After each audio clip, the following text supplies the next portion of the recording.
There's a moment in the life of every truth teller where their body knows what their mind isn't ready to accept yet.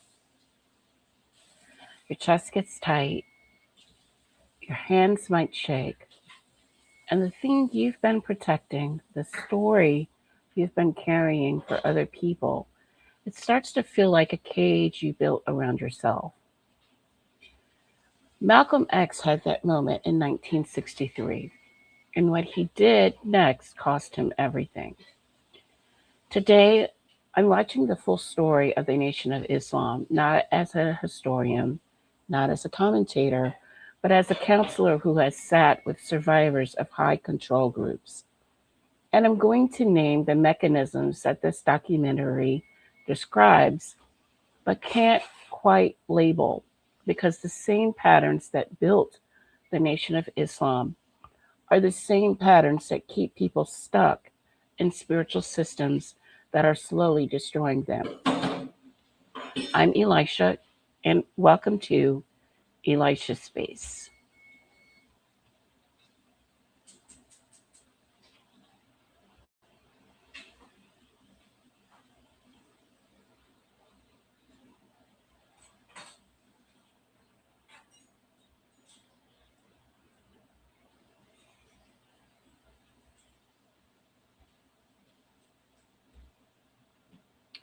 If you've been listening for a while, I see you, and I'm glad that you're back. If you're new here, welcome home. I'm a counselor, an author, and someone who has sat in the same stuck places you have. This is a sanctuary for healing, for growth, and for the kind of honest conversations that actually change things. Today's episode is practical, clinical, but pastoral. We're going to walk through the history of the Nation of Islam using a documentary called God is Here in Person. I'll be pausing it at key moments to name what's happening psychologically, the mechanisms of control, the cost of leaving, and the nervous system of the truth teller who chose his integrity over his safety. I do want to mention that there may be some things that are triggering that are talked about here.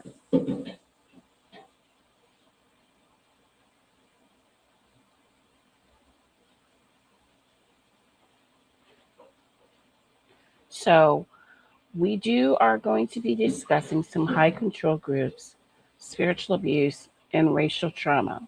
So take what you need and leave what you don't, and pause what you need to. The space is for you.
In 1930, a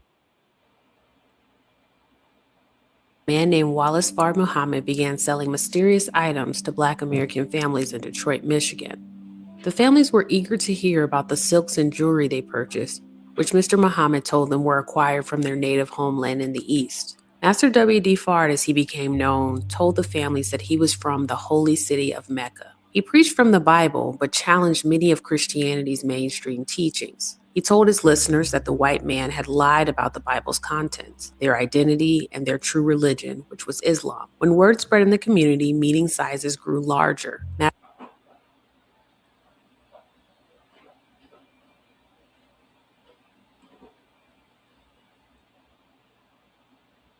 So here's where it starts. A man shows up in Detroit in the 1930s selling silk and rugs to black families, telling them that these items are from their native homeland in the East.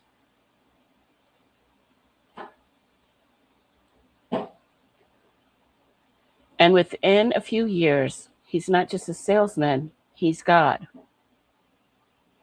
This is the first mechanism I want you to see. In every high control group, the founder doesn't arrive as a tyrant, they arrive as a provider. They meet a real need.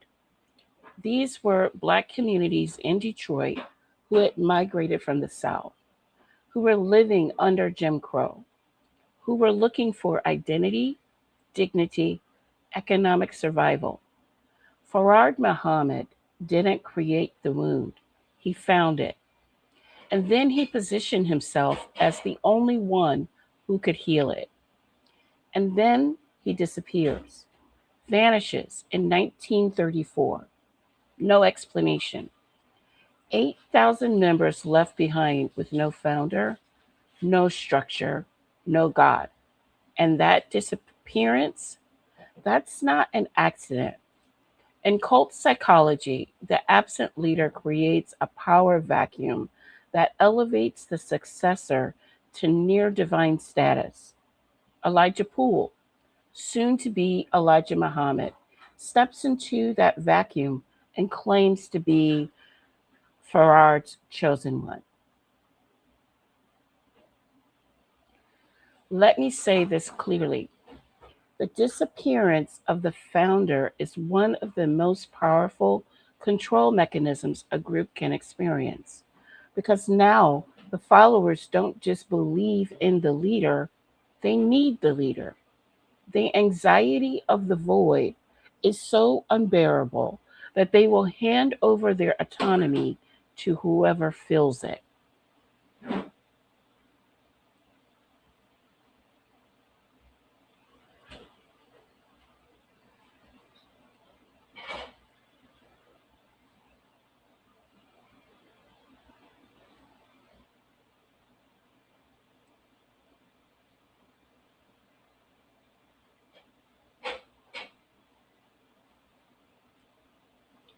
Right now, if you're watching this and something in your body is activating, maybe your chest is tight, maybe your jaw is clenched.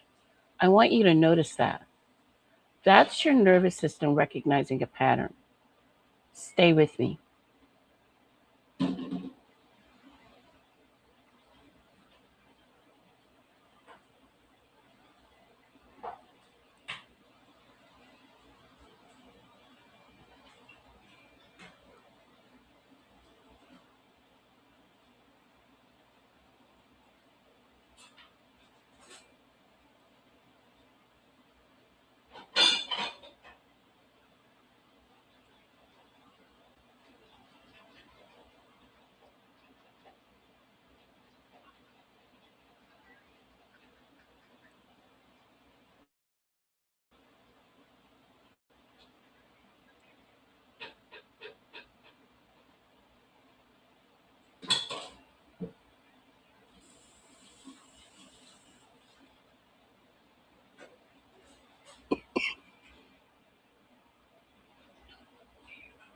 The Nation of Islam teaches that the black man is the original man and has no birth record. These teachings are an example of corporate divinity and anthropomorphism. Black people as a whole are seen as divine with supernatural characteristics. However, there is one black man who acts as the supreme being, the highest God of all with increased wisdom and power. The supreme being within the Nation of Islam's theology is a human being and does not live forever or exist in a spiritual realm. According to legend, 60 trillion years ago, an explosion divided the planet in two parts, the Earth and the Moon. The first black people were created by a black man who simply appeared. More black people were created by the previous group of black people, and so on and so forth. The Nation of Islam believes black Americans are descendants of the Asian tribe of Shabazz, which settled near the Nile River in Egypt and established the holy city of Mecca. Our kinky hair, bigger lips, and broader noses developed 50,000 years ago when an unsatisfied scientist wanted to change the tribe's genetics to allow them to survive in the jungle. When the tribe refused, the scientist took his family and migrated to the jungle, known by non-members as West Africa, to prove the tribe wrong. The Nation of Islam teaches that white people were created via a special method called birth control by the biblical figure and black scientist Yakub, known as Jacob in English. White people allegedly only have a history of 6,000 years. Yakub wanted to create a new race to dominate the world using tricknology, a term used by members to mean deceptive tactics. In the Bible and mainstream Christian teaching, Yakub had a twin brother, Esau. Because the Nation of Islam believes Esau was a black man, they believe his descendants are modern-day black people, whom they characterize as so-called Negroes. One biblical story, which is accepted by followers of mainstream Abrahamic religions, details a successful plot by Yakub to steal his brother Esau's birthright in exchange for a bowl of soup. The Nation of Islam interprets this as a factual account of Jewish people stealing the birthright of black people. The nation believes that Jews are a subgroup of white people created by Yakub. In 1930, God, in the person of Master W.D. Fard, arrived in Detroit, Michigan to teach the so-called Negro about their true identity. Master Fard is seen as a black man and the supreme being of black people around the world. The nation believes that Master W.D. Fard was persecuted, a reference to his arrest, so that the Honorable Elijah Muhammad could witness these events and learn the price he would have to pay for teaching Fard's message. While Master Fard's disappearance saved him from further persecution, the Honorable Elijah Muhammad and his followers were left to suffer the same persecution so that the prophecies of Master Fard could be fulfilled. Master Fard's birthday is believed to be February 26, 1877, and is celebrated in the Nation of Islam as Savior's Day. The Nation of Islam teaches that all white people are devils and are inherently evil. They believe that white people are incapable of accepting the teachings of Master W.D. Fard and Islam.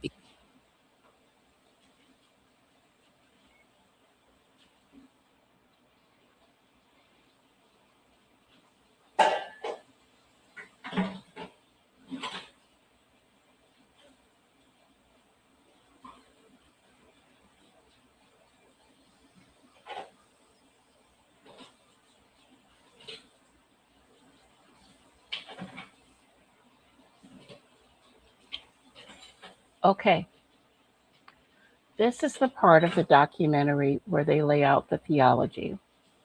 And I want to be really careful here because I'm not here to debate anyone's theology. What I'm here to name is the psychological function of this creation story. The Yakub story teaches that black people are the original man, divine, and that white people were created 6,000 years ago by a black scientist named Jacob, and that white people are inherently evil devils incapable of accepting Islam. From a clinical perspective, a cosmetology that makes distrust of outsiders divinely ordained is not just a belief system, it's an isolation system. When your creation myth tells you that an entire group of people is biologically evil, you don't just avoid them, you cannot leave. Because leaving means joining the evil. Leaving means becoming the devil. This is what I call cosmological authoring. And it's present in every high control group I've ever studied. The group creates a worldview where the outside is not just different, it's dangerous, it's evil, it's the enemy. And that makes the inside feel like the only safe place, even when the inside is destroying you. Knowledge isn't just power for trauma survivors, knowledge is safety. And when a group controls what counts as knowledge, they control what feels safe.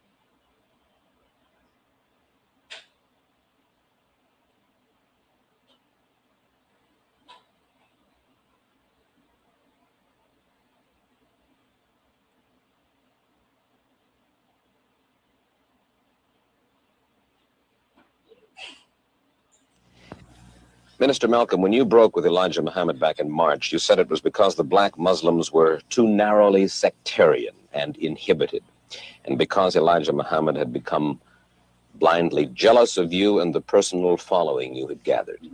I said the first part, but the last part, I didn't say that Elijah Muhammad himself had become blindly jealous. I mentioned that it was his family and the officials in Chicago. Everything that I said always was designed to protect Mr. Muhammad himself, primarily because the image that he had created was the image that enabled his followers to remain strong in faith and things of that sort. And I didn't want to see any adverse effect or negative result develop in the faith of all of his followers. Mm-hmm. But actually, despite the fact that I tried to protect the Muslim movement, if you'll notice, they used their newspaper to slander me and to label me as a hypocrite and as a rebel. And Mr. Muhammad himself said that I defected. Well, in reality, I never even left the Muslim movement. They put me out. And they put me out because of what I knew. And what I knew was told to me by Mr. Muhammad's son, Wallace Muhammad himself. They put me out and they put him out. Well, now, first of all, let's find out what it is that Wallace Muhammad, Elijah Muhammad's son, told you. Well, number one, if you notice, the stick that I always used in presenting, representing, and defending the Muslim movement was the fact that it had the ability to reform the morals of the so-called Negro community. It eliminated drug addiction, alcoholism, fornication, adultery, loose sexual behavior, which meant that it eliminated bastard babies, illegitimate children. Well, as long as I knew that this was what it represented and it gave me a strong stick, I could represent it and defend it. But we had a law which was that whenever any Muslim became involved in any kind of sexual relationship with someone to whom they weren't married, that person would be brought before the Muslim community, humiliated, and then isolated for from 1 to 5 years. This was our law. Well, in 1954, a teenage sister left Detroit and became one of Mr. Muhammad's personal secretaries. And there in the Chicago office, she became pregnant after being there for a year. And she was brought before the Muslim community and humiliated and isolated. And a year later, another secretary, this time one from Lansing, Michigan, came to Chicago. She also became pregnant. She was brought before the community and humiliated and isolated. And because the other person was never brought forth during this court session, it was concluded by all of Mr. Muhammad. I'm just going to interject something here. I did a video with Nyla Says about 8 or 9 months ago. We talked about this, and I had all these people in my chat acting the fool, talking about how I was doing this and I was doing that, and this isn't true, and this isn't that. And here we have Malcolm X who's saying, really, this is who as well as other people who got that information. So I'm just throwing that out there, just to throw it out there. Followers that it was a non-Muslim who was the other party. Well, we grew so rapidly until that in 1957 or 58, the secretarial staff was expanded to, I think, 8 teenage sisters. In 1959, 8 teenage sisters. 6 of them disappeared. 2 of them reappeared in Philadelphia about 2 or 3 months later, and they were all right. The other 4 reappeared in 1960. All 4 of them had babies. All 4 of them had become involved with someone and become pregnant and had these children. So it was, from what I now know, when the 4 of them got back to Chicago and began to compare notes, they found that the same man had told all of them the same story and had made all of them pregnant, that the same man was the father of all 4 of their children and had also been the father of the children brought forth by the 2 secretaries who preceded them. Mm-hmm. So this story was kept among these sisters until 1962. 2 of them rebelled against the person who was responsible and began to tell the story all over the city of Chicago. It caused many of the Muslims in the Chicago mosque to leave and go back out in the street. They knew it. And I knew nothing about it until 1963, when Mr. Muhammad's son, who had been in prison, came out, and he had been a minister, and he was very religious and spiritual. And when he began to hear these rumors around Chicago, he went to one of the sisters, and the sister admitted to him that the rumor was true. And it was he who first told me about it. And when he told me about it, I wrote to Mr. Muhammad and told him about it, and he admitted that he had a knowledge of it, and that he'd given me a religious explanation that would fit into prophecy and all of that. So I was quiet. And it wasn't until October of 1963 that it came up again. And when it came up again, I realized that the same person who had made these other sisters pregnant was still busy doing the same thing. He hadn't stopped. Two of the sisters had 2 children by the same man. And one of those 2 sisters was pregnant still, getting ready to have a 3rd child by the same man. Ooh. I'm just going to check the chat. Okay, just checking to see if I got any comments, because I sure did get a whole lot of comments before. I'm not going to do all of it, but just a good portion of it. So when it was known among the Chicago officials that I had a knowledge of this, they become very fearful of me. They became very antagonistic toward me, and they had to do something to diminish the authority that I had, for fear that if this became public knowledge, the followers would leave the Muslim movement and follow me.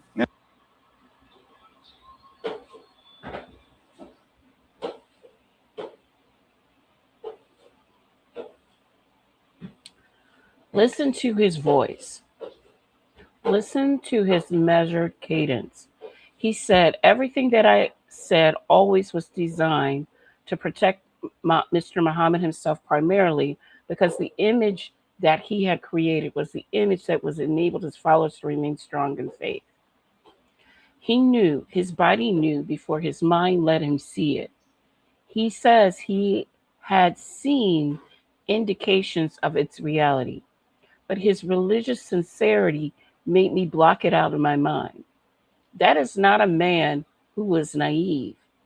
That is a man whose nervous system was doing what every survivor's nervous system does. It protected the attachment because the attachment felt like survival. In trauma recovery, we call this betrayal blindness. When the person or system you depend on for safety is also the source of harm, your nervous system will choose the perceived safety of the attachment over the truth of the harm. Not because you're weak, but because your body thinks staying is how you survive. Malcolm X protected the image because the image was the only thing keeping his community together. And when he finally saw the truth that Elijah Muhammad had fathered children with at least 6 of his teenage secretaries, y'all heard that? Then humiliated those same women before the community as fornicators. That's when the attachment broke. Nothing is wrong with you when your body holds on longer than your mind wants it to. Your body is doing exactly what it is designed to do. It's just stuck.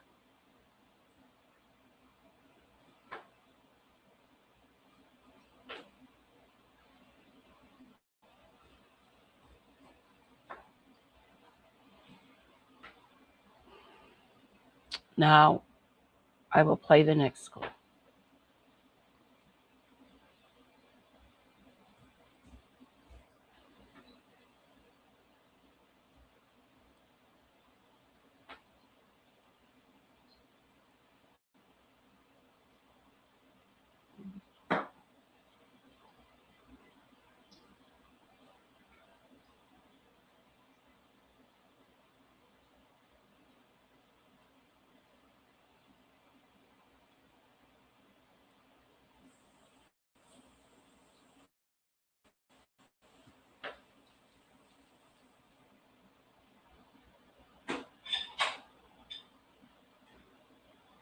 Afraid of what might happen to you as a result of making these revelations? Oh, yes. I probably am a dead man already.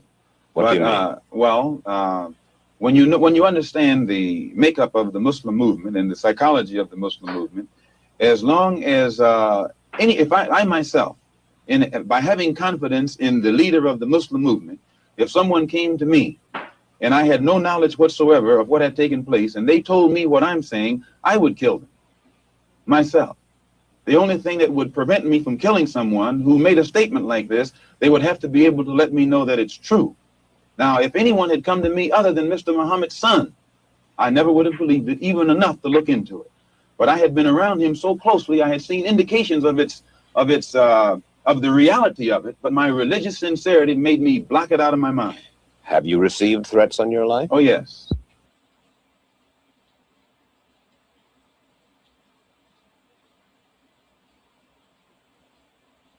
I am probably a dead man already.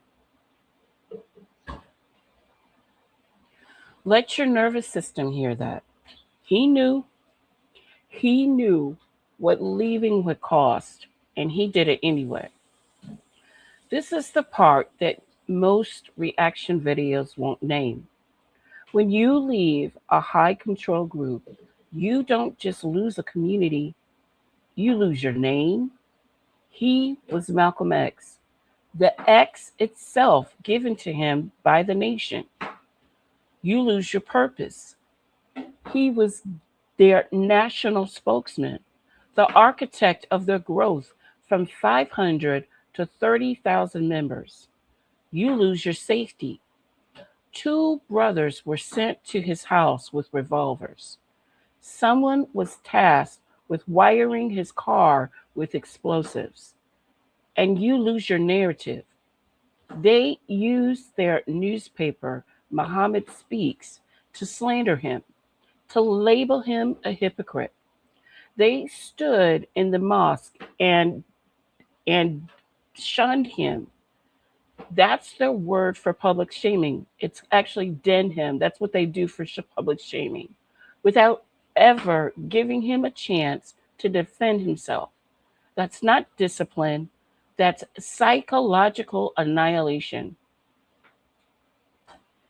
If you have ever left a spiritual system that controlled your identity, you know this feeling.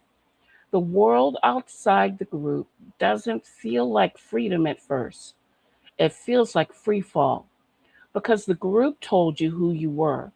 And now you have to find out who you are without them.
Organization. The Nation of Islam opposed the nonviolent civil rights movement and regularly spoke out against its leaders. The nation emphasized the belief in separation instead of segregation. In their view, segregation was forced and involved economic deprivation of Black people. Separation, however, would be mutual and voluntary, while also ensuring that Black people were given land and resources to manage on their own. Like their predecessor Marcus Garvey, who had met with the KKK in the 1920s, the Nation of Islam proclaimed common ground with the KKK, the American Nazi Party, and other white supremacist. Hold on a second. You heard that? Mm-hmm. They met with the KKK. The Nation of Islam met with the KKK. Organizations. On January 28, 1961, Minister Jeremiah X of the Atlanta Temple and Malcolm X met with W.S. Fellows, a local leader of the Ku Klux Klan, and two of his associates. By this time, both the Nation of Islam and the KKK had been infiltrated by the FBI. One of the Fellows' KKK associates was actually an undercover FBI agent. Knowledge of the meeting has come from interviews from the participants and government documents. The KKK sent a telegram to the Honorable Elijah Muhammad to propose a meeting to discuss their shared commitments, stopping integration and opposing race mixing. The Honorable Elijah Muhammad. Did you hear that? They set up meetings with the KKK to encourage non-mixing and isolation, basically isolation. So all of them folks that were all up in my chat and making all these negative comments and calling me everything but a child of God. Listen, I was going to leave this well enough alone. I really was. I promise you, I was. I really was. But I got so tired of the comments. And then people were putting stuff in my inbox too. So you know what? I was like, you know what? I'm going to do another video because it's not going to stop. Like, they don't understand leaving me alone, respecting my boundaries. So here we are.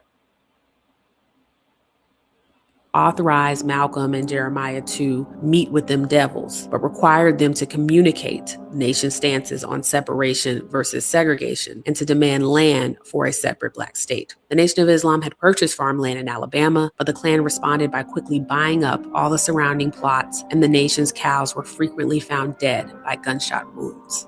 The KKK members proposed making the Nation of Islam an auxiliary. So they made, I'm sorry, this isn't even part of my stuff, but it just baffles me. I'm like, so they made arrangements or an agreement with the Nation of Islam. The Nation of Islam made agreements with KKK, and the KKK, being as racist and as they are, reneged on the agreement and killed their cows and didn't want them to have land. Why in the world would you want to make an agreement with the KKK, the Ku Klux Klan? They don't like you. Group. The KKK normally engaged in cross burnings, bombings, and other forms of domestic terrorism against Black churches and their leaders. But in exchange for supporting the KKK's goals, Fellows reported that the Nation of Islam's temples and members would be given protection. The meeting eventually took an even darker turn when Fellows brought up Martin Luther King Jr. Fellows asked Malcolm and Jeremiah to disclose where King lived and to provide a schedule of his movements. Malcolm X firmly refused to provide any information that could harm his own people, even those with which the nation adamantly disagreed. Fellows tried to assure him, "You don't have to kill him. We'll take care of the violence." Still, Malcolm and Jeremiah refused to give him any information. In February of 1961, at that's a relief. One of the nation's Savior Day events, they doubled down on their alliance with white supremacy by inviting American Nazi Party leader George Lincoln Rockwell to attend. Rockwell donated $20 at the meeting. The next year, he attended the Savior's Day event again and was allowed to speak. "You know that we call you N-words, but wouldn't you rather be confronted by honest white men who tell you to your face what the others all say behind your back? I am not afraid to stand here and tell you I hate race mixing and will fight it to the death. But at the same time, I will do everything in my power to help the Honorable Elijah Muhammad carry out his inspired plan for land of your own in Africa. Elijah Muhammad is right, separation or death."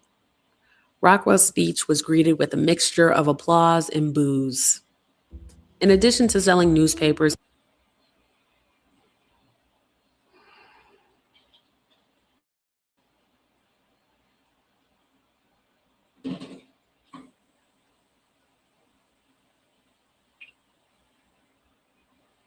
I'm just going to check the chat before I talk some more. Thank you, Sad Dog. I appreciate. I will take the flowers. Thank you. This is one of the most disturbing sections. In 1961, Malcolm X and Jeremiah X sat in a room with the KKK. The KKK offered protection for the Nation of Islam in exchange for support against integration. And at a Savior's Day event, the head of the American Nazi Party was invited to speak.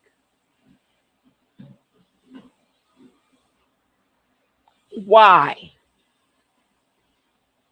With the I was going a man who openly expressed hatred for race mixing, but pledged support for Elijah Muhammad's plan for a separate black state.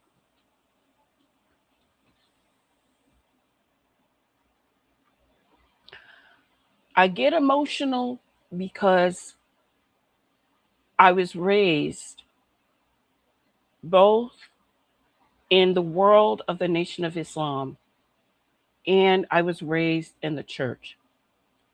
And my parents wanted me to make a decision when I got older. Okay. And so I get emotional because I see this stuff, and I talked about this in the video before, and I see this stuff, and it really kind of upsets me when I see how some of the compromise that has occurred both in the church and in the Nation of Islam. I don't talk that much about the Nation of Islam because I chose Christ, and I don't regret that. But there is so much that went on in the Nation of Islam that is a lot.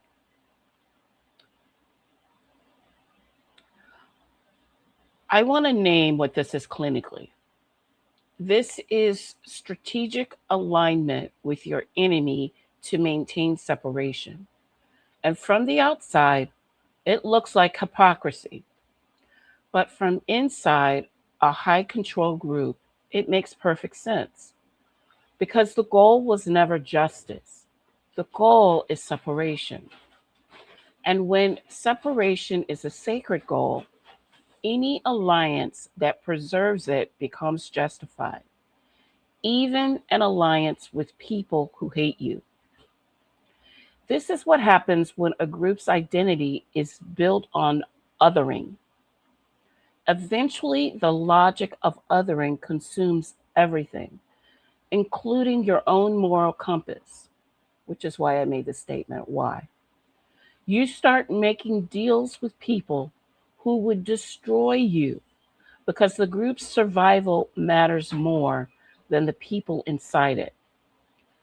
Malcolm X couldn't make peace with that. And that's one of the reasons he had to leave.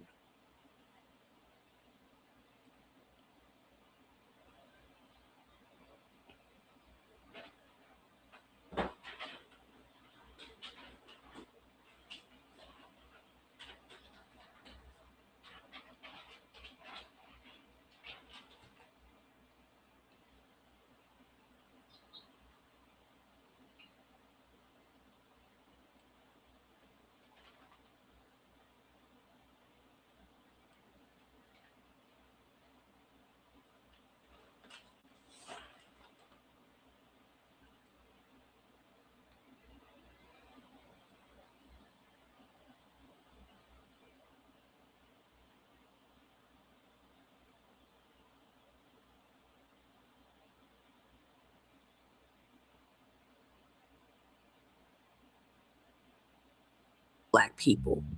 Honorable Minister Louis Farrakhan was born Louis Eugene Walcott in 1933 in the Bronx. His mother was from St. Kitts in the Caribbean. His father was said to be a very light-skinned Jamaican man, although Louis never met him. Louis started playing the violin at the age of 5 and won several musical contests in his childhood. Though he dreamed of going to Juilliard, the racial discrimination of the time steered him to Winston-Salem Teacher College, where he attended school on a track scholarship. He married his wife Betsy while in school, but dropped out during his junior year year when his wife had a difficult pregnancy. To earn money for his family, he began touring the country as a professional singer under the name Calypso Gene. In 1955, while headlining a show in Chicago, Lewis was introduced to the Nation of Islam through a fellow musician and friend. After attending a Savior's Day celebration, which featured a speech by the Honorable Elijah Muhammad, Lewis and his wife decided to join. Lewis was given the last name of X initially, like most new members, but received the last name Farrakhan by the Honorable Elijah Muhammad, which is a variation of the Arabic word Furqan, which means the criterion. After just 9 months as a member of the Boston Temple, Louis Farrakhan became assistant minister and mentee to Malcolm X.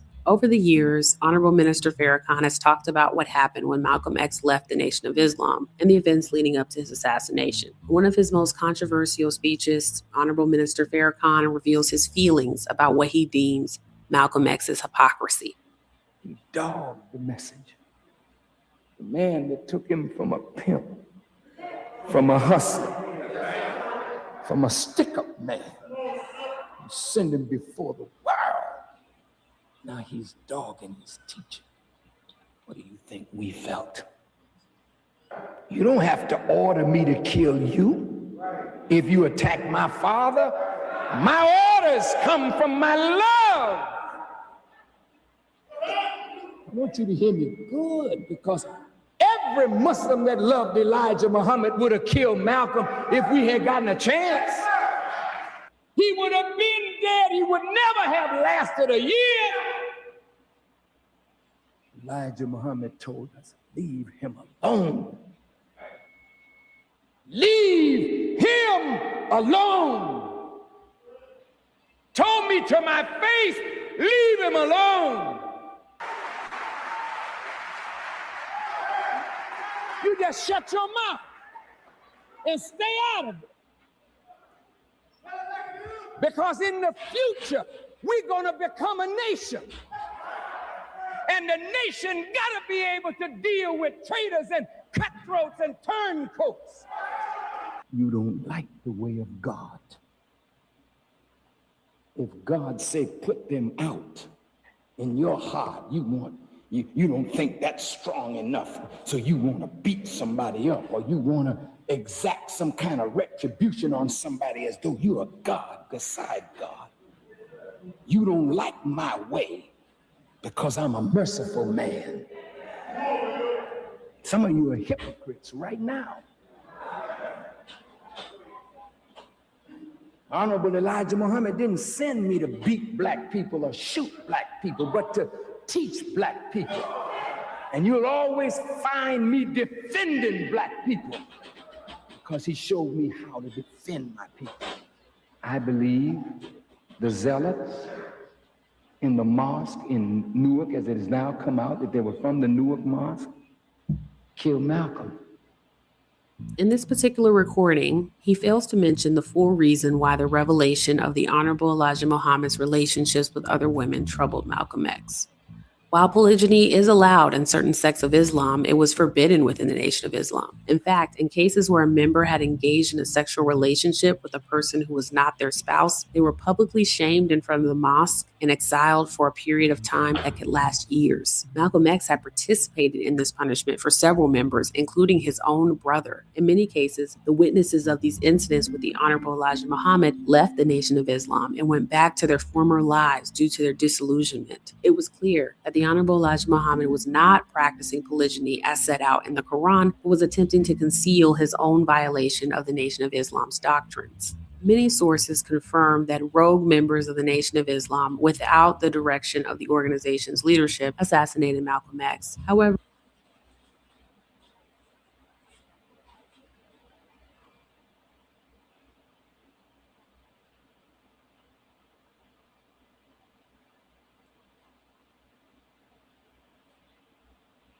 Hi, Empress Kia. How are you?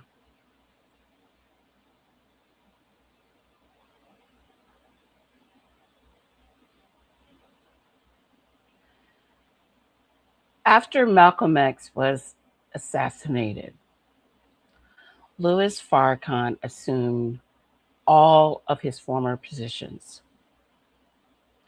Every single one. The spokesman role, the national visibility, the power. And 2 months before Malcolm's assassination, Farrakhan published an article stating, "Such a man as Malcolm is worthy of death."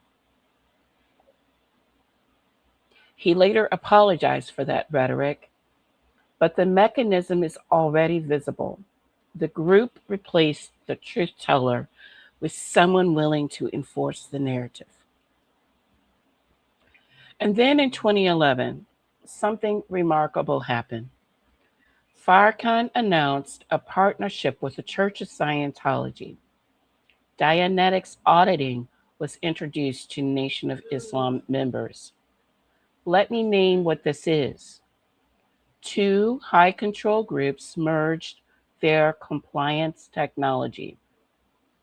Scientology provided the auditing framework, which is a form of supervised confession that creates deep psychological dependency.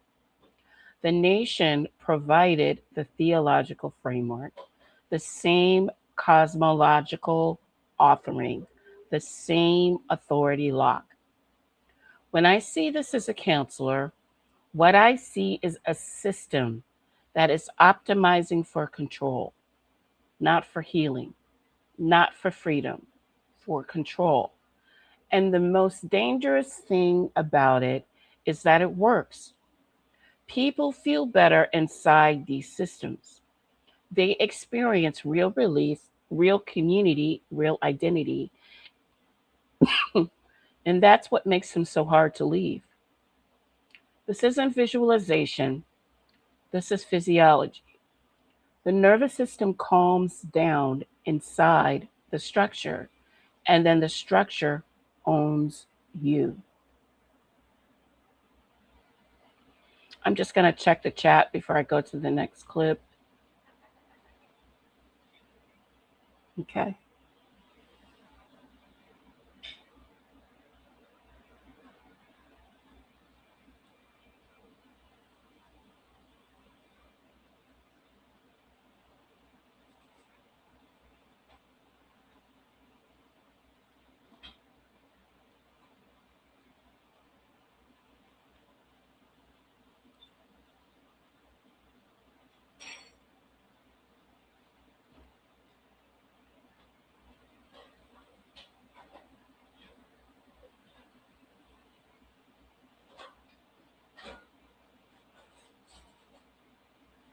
Many white people are fed up with what the Negroes suffered. And this is what I had to become aware of on my pilgrimage to Mecca.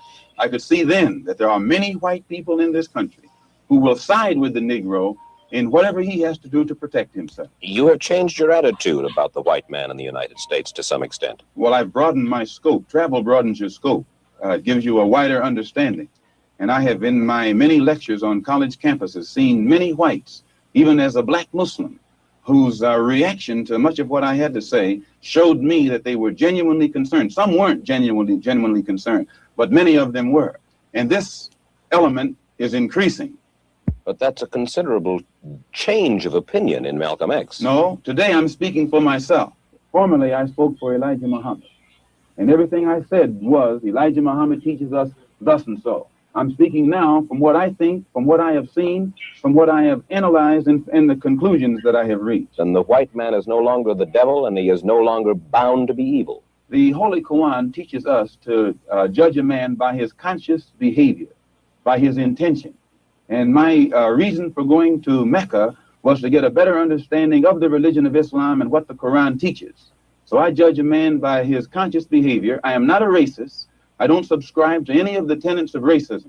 Then there are good whites and good blacks and bad whites and blacks. It's not a case of being good and bad, good or bad blacks and whites.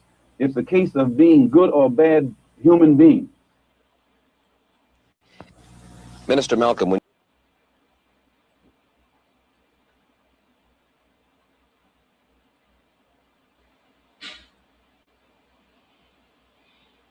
This is the moment. Listen to who he becomes when he's no longer speaking for Elijah Muhammad. I'm speaking now from what I think, from what I have seen, from what I have analyzed, and the conclusions that I have reached. and the white man is no longer the devil. That is the sound of a nervous system that has finally found enough safety to tell the truth. He went to Mecca. He saw Muslims of every race praying together, and his body released a story it had been holding for years, that people are not devils, that identity is not a weapon, that he could belong to something without being owned by it. He says, I judge a man by his conscious behavior, by his intention. I am not a racist. If you have ever had the experience of your body letting go of a story you didn't even know you were carrying, that's what this is. That's what healing looks like when it starts. It's not a lightning bolt, it's a safe exhale. It's your nervous system finally feeling safe enough to stop protecting the thing that was holding you.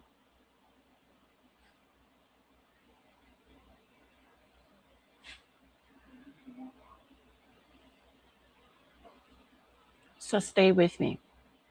I want to take a moment not to analyze, just to let your body process what we've been holding.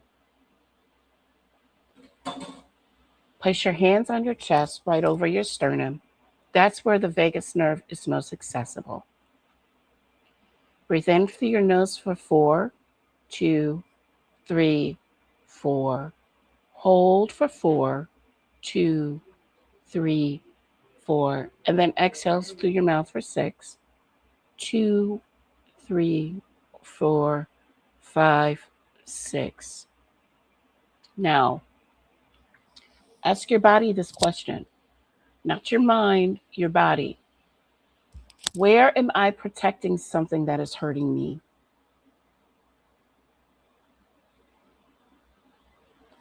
Let your nervous system hear that you are not running from it. Whatever came up, a relationship, a belief system, a community, a story you've been told about who you are, you don't have to act on it today. You just have to let your body tell you the truth. That's the first step. That's the R in rest. Regulate. Before you do anything, regulate. Father, I am grateful that you made these bodies, that you knit together the very nervous systems that we are learning to regulate. And I am grateful for the truth tellers, for Malcolm X, for every person who chose integrity over safety, even when it cost them everything. I want to say something that might be hard to hear. The Nation of Islam told its members that God was a man, a specific man. Farad Muhammad was God in person. And when God is a person, you can be cut off from God. You can be excommunicated from God. You can be dinned, shamed in the presence of God. And when that God abuses you, you cannot appeal to a higher authority because there is no higher authority. But I serve a God who's not a man, who does not live in Chicago, who does not father children with teenage secretaries and then shame those women before the community. I serve a God whose peace is not dependent on your circumstances being resolved. It is a regulated nervous system in the presence of a safe God. When Malcolm X went to Mecca and saw Muslims of every color praying side by side, something in his spirit exhaled because for the first time, he encountered something that was big enough to hold his questions. He encountered a theology that didn't require him to hate in order to belong, a community that didn't demand his silence at the price of his safety. And that's what a safe God does. A safe God doesn't require you to protect the abuser. A safe God doesn't tell you that leaving is the same as being the devil. A safe God says, come, bring your questions, bring your shaking hands, Bring your righteous anger. I can hold all of it. His peace is not dependent on your circumstances being resolved. It is a regulated nervous system in the presence of a safe God. So, here is my challenge to you.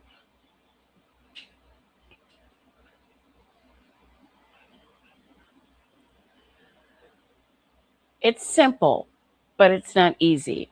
For the next 7 days, I want you to ask your body one question every morning. Where am I protecting something that's hurting me? Don't answer it with your mind, answer it with your body. Notice where there's tension, notice where there's tightness. Notice what your jaw does, what your shoulders do, what your stomach does when you think about the systems you belong to, your church, your family, your community, your workplace. Your body already knows. It's just been waiting for permission to tell you. And if this episode is helping you, share it. Text it to one person you know who's struggling, someone who is still inside a system that is slowly taking pieces of them. They need to hear that their body is not betraying them. Their body is trying to rescue them. You can find me at ElishaSpace.com. The REST framework guide is free. It's a place to start. And if you want to go deeper, I do have a community called the Anchored Space on Locals. And it's a clinical pastoral community for people who are doing this work for real. Until next time, you're not too much, and you are not too far, and you are not alone.